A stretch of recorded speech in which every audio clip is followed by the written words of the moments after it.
నమస్తే రేవంత్. నమస్తే అండి. ఎన్నికల ఫలితాలు వచ్చాక మార్కెట్ల పరిస్థితి ఎలా ఉండబోతోంది? అంటే మార్కెట్లు కూడా వెయిట్ చేస్తుంటాయంటారా బయాస్డ్గా? అంటే ఏ ప్రభుత్వం రావాలి ఏంటనే విషయంలో మార్కెట్లో కూడా డిస్కషన్ నడుస్తుందంటారా? ఎలక్షన్ వర్సెస్ మార్కెట్ ఎలా చూడాలి దీన్ని? సార్, బేసిక్గా ఈ 5 రాష్ట్రాల ఎలక్షన్స్ అనేవి చాలా క్రూషియల్గా మారాయి. దానికి గల కారణం సింపుల్, మనకు వెరీ నియర్ బై మళ్ళీ జనరల్ ఎలక్షన్స్ ఉన్నాయి. సో ఈ 5 రాష్ట్రాల ఎలక్షన్ సెంటిమెంట్ అనేది మనకి జనరల్ ఎలక్షన్స్ మీద స్పిల్ అవుతుంది అనే ఒక ఎక్స్పెక్టేషన్ అయితే అందరికీ ఉంది. సో ఇప్పుడు ఏదైనా కనుక సెంటిమెంట్ చేంజ్ అయితే మనకి గవర్నమెంట్స్ మారే అవకాశాలు కూడా ఉంటాయి అనే ఒక సెంటిమెంట్ తోటి ఇప్పుడు మార్కెట్ అంతా కూడా వెయిట్ చేస్తూ ఉంది. సో బేసిక్గా ఒకవేళ కొంచెం ఏదైనా అబ్నార్మల్గా యాక్టివిటీ కనిపించినట్లయితే కనుక, అంటే మార్కెట్ ఎక్స్పెక్టేషన్స్ కంటే కూడా ఎగనెస్ట్గా జరిగితే సోమవారం రోజు మార్కెట్ 2% నుంచి 4% కూడా పడిపోయే అవకాశాలు ఉన్నాయని చాలామంది మాట్లాడుకుంటున్నారు. సో బేసిక్గా ఎటువంటి కండిషన్స్లో మన మార్కెట్ ఎలా రియాక్ట్ అవుతుంది? సో బేసిక్గా మనకి ఇంకా రిజల్ట్స్ రాలేదు, మనం ముందుగానే వీడియో చేస్తున్నాం కాబట్టి సో ఎటువంటి రిజల్ట్స్ వస్తే మార్కెట్ ఎలా రియాక్ట్ అవ్వచ్చు అన్నదాన్ని ఫస్ట్గా మాట్లాడి తర్వాత విషయాలకు వెళ్దాం. సో ఇప్పుడు మార్కెట్ ఎక్స్పెక్టేషన్ ప్రకారం లేదా మనకి సర్వే ఎగ్జిట్ పోల్ రిజల్ట్స్ ప్రకారం 2 రాష్ట్రాలు బీజేపీకి ఫేవర్గా ఉన్నాయి, 2 రాష్ట్రాలు కాంగ్రెస్కి ఫేవర్గా ఉన్నాయి, ఒకటి మాత్రం మనకి ఇండిపెండెంట్ రీజనల్ పార్టీకి ఫేవరబుల్గా ఉంది అనేది మార్కెట్లో అనాలిసిస్ ఉంది. సో బేసిక్గా ఇప్పుడున్నటువంటి ఎగ్జిట్ పోల్ ప్రకారం మార్కెట్స్కి అది పాజిటివ్గానే తీసుకుంటుంది. సో ఇప్పుడు ఎక్స్పెక్ట్ చేస్తున్న దాని ప్రకారం కనుక రిజల్ట్ యాజ్ ఇట్ ఈస్గా వస్తే సో మన మార్కెట్స్ విపరీతంగా పైకి వెళ్తాయని నేను చెప్పను, బట్ అనుకుంది జరిగింది కాబట్టి కొంత గ్యాప్ అప్ అవ్వచ్చు. బట్ గ్యాప్ అప్ అయిన తర్వాత అక్కడి నుంచి కొంత కరెక్షన్ జరగడానికి అయితే అవకాశం ఉంది. ఇక్కడ మార్కెట్ అనుకున్నట్టుగా జరిగిన కరెక్షన్ ఎందుకు జరుగుతుంది అని అంటే, మనం ఈ లాస్ట్ 25 ట్రేడింగ్ సెషన్స్లో గమనించినట్లయితే పెద్ద డిప్స్ ఏమీ లేకుండా దాదాపుగా 18,800 నుంచి ఇప్పుడు మార్కెట్ ఆల్ టైమ్ హైకి రీచ్ అయింది. దాదాపుగా 1450 పాయింట్లు వన్ సింగిల్ డైరెక్షన్లో మార్కెట్లో స్ట్రేట్గా వెళ్ళిపోతూనే ఉంది. ఈ ఎలక్షన్స్లో కొంత రూలింగ్ గవర్నమెంట్కి ఫేవరబుల్గా ఉండొచ్చు అనే ఎస్టిమేషన్స్ తోటి మార్కెట్ వన్ సింగిల్ లైన్లో పైకి వెళ్ళిపోయింది.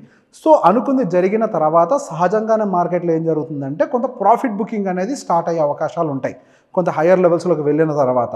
అండ్ వాలటాలిటీ కూడా మార్కెట్లో యాజ్ ఆఫ్ నౌ చాలా ఎక్కువగా ఉంది. ఇండియా విక్స్ కూడా స్లోగా గ్రాడ్యువల్గా పెరుగుతూ వెళ్తూ ఉంది.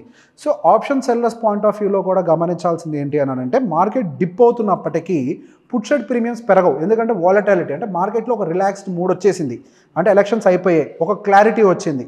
ఎప్పుడైతే అన్సర్టనిటీ ఉంటుందో అన్సర్టనిటీ టైంలో వాలటాలిటీ అనేది ఎక్కువగా ఉంటుంది. అన్సర్టనిటీ క్లియర్ అయిన తర్వాత మనకి ఇండియా విక్స్ అనేది కూడా కొలాప్స్ అవుతూ ఉంటుంది, ఈవెన్ దో మార్కెట్స్ ప్రాఫిట్ బుకింగ్లోకి ఎంటర్ అయినప్పటికీ. ఇప్పుడు ఇంకో కేసు చూద్దాం.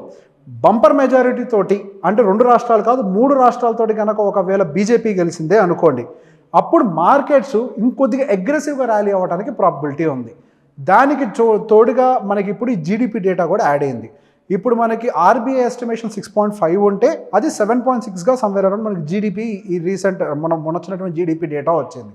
సో బేసిక్గా మార్కెట్ ఎస్టిమేషన్స్ని, ఆర్బీఐ ఎస్టిమేషన్స్ని అన్నిటినీ బీట్ చేస్తూ జీడిపి డేటా అంటే ఎకనామిక్ డేటా మాత్రం మనకి ప్రాఫిటబుల్గా ఉంది, అంటే మనకు పాజిటివ్గా ఉంది. దాంతోపాటుగా ఈ పొలిటికల్ డేటా కూడా కొంత పాజిటివ్గా, అంటే ఎగ్జిస్టింగ్ గవర్నమెంట్కి పాజిటివ్గా, ఇక్కడ బీజేపీకి పాజిటివ్గా కాంగ్రెస్కి పాజిటివ్గా కాదు, ఎగ్జిస్టింగ్ రూలింగ్ గవర్నమెంట్కి కనుక పాజిటివ్గా వచ్చినట్లయితే మార్కెట్ ఇంకొద్దిగా పైకి వెళ్ళిన తర్వాత అప్పుడు ప్రాఫిట్ బుకింగ్ ఎక్స్పీరియన్స్ చేయడానికి అవకాశం ఉంది. ఇది ఏది కాదు, కాంగ్రెస్కి ఫేవర్ అయింది. ఇప్పుడు 3 సీట్లు కాంగ్రెస్ గెలిచి 1 సీటు బీజేపీ గెలిచిన కండిషన్ అనుకోండి, ఇక్కడ మార్కెట్స్ అనేది కొద్దిగా అగ్రెసివ్గా కరెక్ట్ అవ్వడానికి ప్రాబబిలిటీ ఉంది. ఇందాక చెప్పిన 2 కేసెస్లో కూడా బీజేపీకి ఫేవరబుల్గా ఉన్నప్పటికీ కూడా ప్రాఫిట్ బుకింగ్ ట్రిగ్గర్ అవుతుందని చెప్పాను. ఇప్పుడు బై ఎనీ ఛాన్స్ కనుక కాంగ్రెస్ కనుక కొంత లీడింగ్లోకి వచ్చిందనుకోండి 3 రాష్ట్రాల్లో పొరపాటున, అప్పుడు అగ్రెసివ్గా ప్రాఫిట్ బుకింగ్ జరగడానికి అయితే అవకాశాలు చాలా ఎక్కువగా ఉన్నాయి. సహజంగానే మార్కెట్స్ హైలో ఉన్నప్పుడు ప్రాఫిట్ బుక్ చేయడానికి చాలామంది వెయిట్ చేస్తుంటారు. అది మార్కెట్లో అన్సర్టనిటీని క్రియేట్ చేస్తుంది. ఇప్పుడు మార్కెట్లో అన్సర్టనిటీ ఎందుకు అవుతుంది? కాంగ్రెస్ గెలిస్తే అంటే మార్కెట్కి ఇష్టం లేదంటే అది కాదు సమస్య. ఇప్పుడు ఇక్కడ కాంగ్రెస్ కనుక గెలిస్తే మళ్ళీ సెంట్రల్ అంటే నెక్స్ట్ ఏం జరగబోతోంది జనరల్ ఎలక్షన్స్లో అనే ఒక కన్ఫ్యూజన్లోకి మార్కెట్ వెళ్తుంది.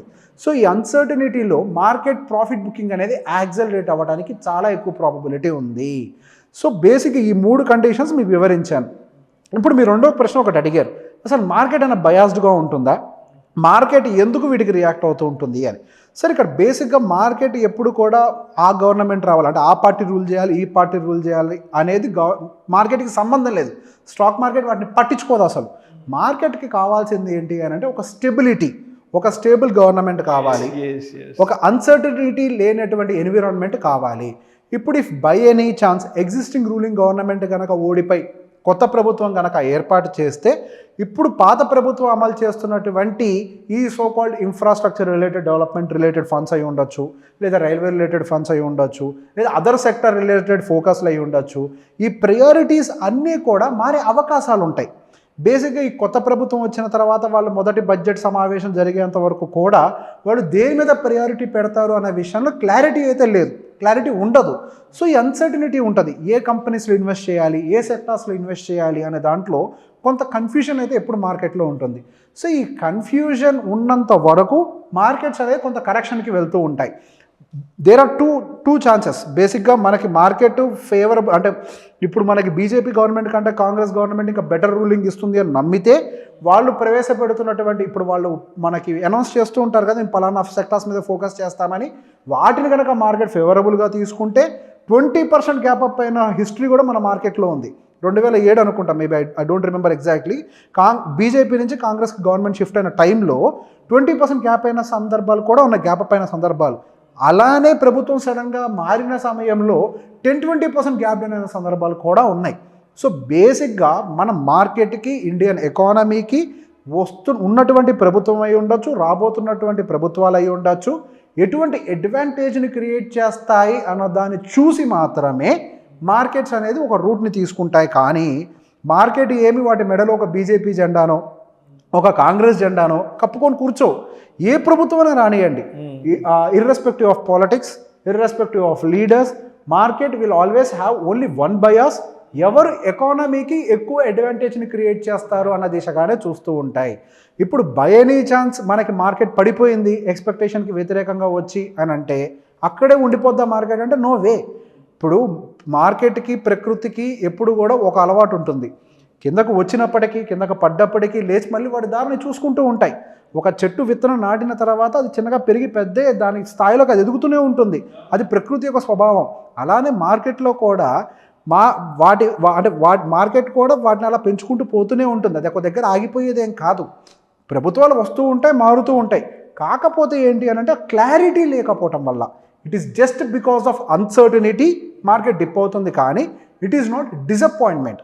There is a difference between disappointment and an uncertainty. Disappointment ఎవరికి ఉంటుంది?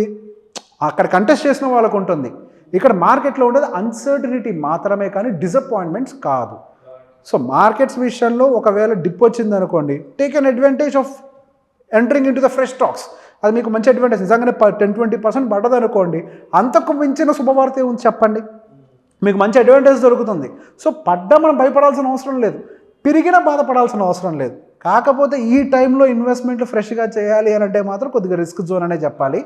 Market looks extremely greedy now. ఎక్కడ కూడా చిన్న డిప్ కూడా లేకుండా 1400 పాయింట్లు నిఫ్టీ పెరిగింది అని అంటేనే ఎంత గ్రీడీ ఉందో కనిపిస్తుంది. ఒక్క చిన్న న్యూస్ జాలు కింద పడేయడానికి. కాబట్టి ఈ టైంలో రిస్క్ చేయకండి, వెయిట్ చేసి చూడటం అనేది ఉత్తమమైన పని. ఇంకొకటి, రానున్న రోజుల్లో ఇక పెరగదా అని అంటే డెఫినెట్గా మళ్ళీ మనకు జనరల్ ఎలక్షన్స్కి సంబంధించిన ర్యాలీ మార్కెట్లో రావచ్చు, రాదు అనడానికి లేదు. బట్ ఈ ఎలక్షన్ని బేస్ చేసుకొని సెంటిమెంట్ ఎలా ఉంటుంది అనేది మనం మళ్ళీ రియలైజ్ చేసుకుందాం, మళ్ళీ చూసుకుందాం దాన్ని. Thank you so much Revanth.